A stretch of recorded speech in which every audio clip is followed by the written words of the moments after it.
మనిద్దరి మధ్యలో ఏ జన్మలో ఏ తీరని రుణం ఉందో, మరెందుకు ఇంతలో ఈ బంధనం ఇన్నింతలు పెరిగిందో. అమాయకమైన నీ చిన్నారి నవ్వును ఏ తల్లి కందో, ఇటే నీ దారి ఉందని నిన్ను ఏ సుడి గాలి పంపిందో. పాపం పుణ్యం దేవుడికెరుక, పేదకు దొరికిన బంగారు కణిక, పాలు వెన్నాలేవని అనక ప్రేమను తాగి పెరగవెసిలక.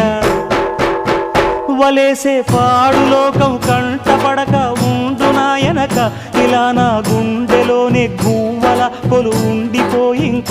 ఇటే పోస్తే ఎమున్నైనా నిలేస్తానే, మరింక ఏ కీడు నీ వంక రాలేదు.